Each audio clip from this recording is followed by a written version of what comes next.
Welcome back again today, guys. Today we're going to be talking about Jomo Kenyatta. Jomo Kenyatta was born in Gatundu in the Central Highlands of Kenya in 1894.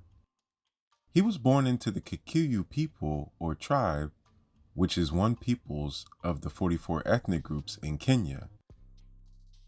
His parents would pass away when he was very young. He would work as a houseboy for white settlers to go to school. He would then move to Muthiga to live with his grandfather. He would enroll in the Church of Scotland's Thogoto Mission School. At this school, this is where he would be baptized and turn Christian. He would leave for Nairobi in 1922 and became a water meter reader and a clerk at the Municipal Court of Nairobi. For the next 3 years, he would become heavily involved in the Kikuyu Central Association, or KCA.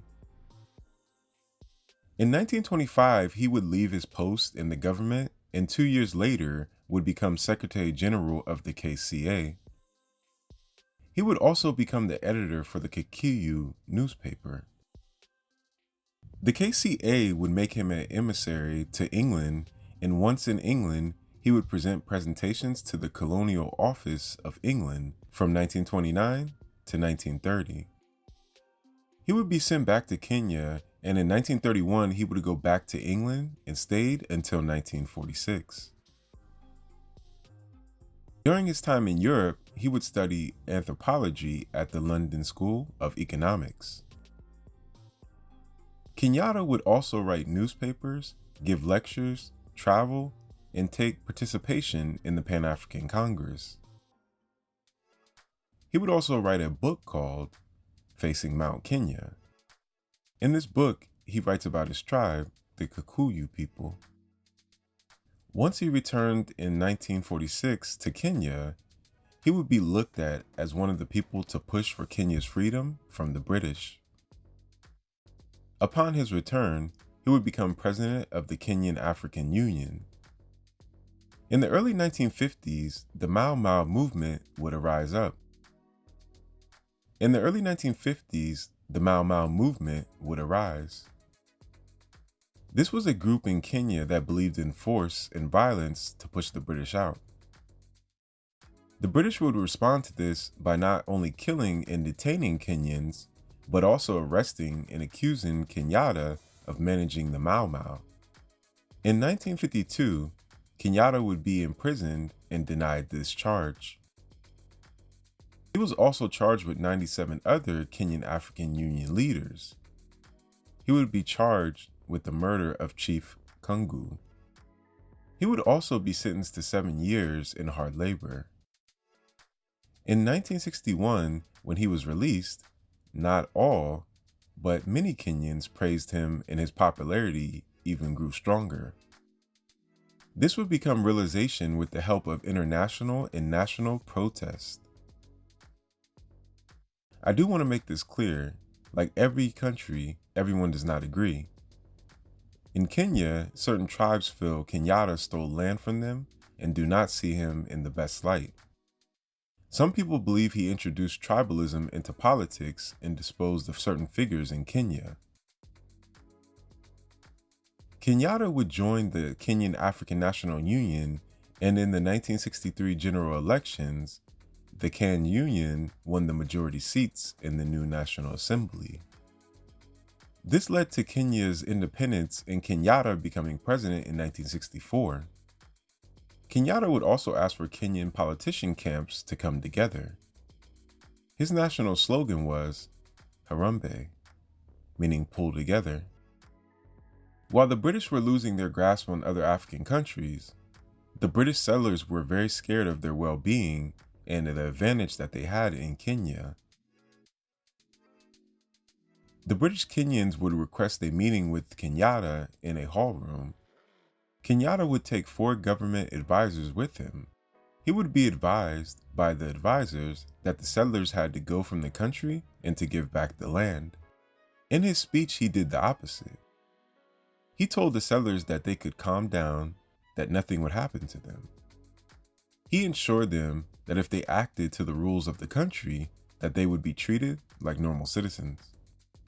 Kenyatta also did not want to stay in the state house built by the British. He said he could not sleep because of the ghost of the British white people and the frogs which would croak throughout the night. So for this reason, he would be drove back to his birth home every night to rest. Kenyatta would have a wife by the name of Gina. This would be his fourth wife. They would have 4 children, 2 boys and 2 girls. The president would have 4 children from his previous marriages as well, one being to a British woman when he stayed in the UK. He would be very traditional. He pushed for his wife to be very African and not European. He wanted her to be a real Kikuyu woman and wanted her to wear her traditional African clothing. Though he was traditional in culture and family, he pushed forward with the economy of Kenya. Infrastructure would grow, investors moved into Kenya, and the economy would be on the rise. He would also invite many leaders from around the world to Kenya, which he would host. Education to Kenyatta was very important. The Jomo Kenyatta Foundation would be set up in 1966. He also helped establish agencies that offered assistance to Kenyans, giving land to ex-Mau Mau members, and abolishing British laws. During his presidency, he and his administration were accused of corruption by some Kenyans. Some also felt that he favored his tribe, the Kikuyu people. He would also have the Constitution of Kenya amended to extend his presidency and power. People from different political views and beliefs would start to come together.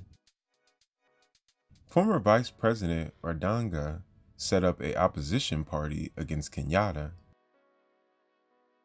In 1969, both the president and Odinga would show up at the opening of the Kusumu Hospital. Odinga was from the Luo tribe. And his Luo supporters would start to taunt Kenyatta. Kenyatta bodyguards would surround him and start to shoot in different directions. The Kenyan police would also try to get the crowd under control. Kenyatta would then get back to his mic and start to insult the Luo people. Odinga would also be shouting back at Kenyatta. 10 people would die in the shooting, and Odinga's political party was banned 10 days later. Odinga would be arrested, and this would leave Kenya with a one-party state. Kenyatta, changing the laws, would have a law enacted that a Kenyan citizen could be arrested with no trial. Pogama Pinto would be killed. He was also an opposition of Kenyatta's administration. Tom Mboya was also killed in Nairobi 4 years later by a random man. Kenyatta's acquisition of large pieces of land was also a debate in Kenya as well. Some feel Kenyatta had nothing to do with these deaths, but more the people around him who had similar power. Others look at him as the founding father of Kenya, who brought mostly stability, peace, and economic growth within 40 years. Jomo Kenyatta would pass away in 1978, August 22nd, in the city of Mombasa. He has a national holiday in Kenya. Please like, subscribe, turn on the bell notification to get all my videos. Add me on all social medias, which is Afric Network. Till next time, peace, one love. So catch me if I fall.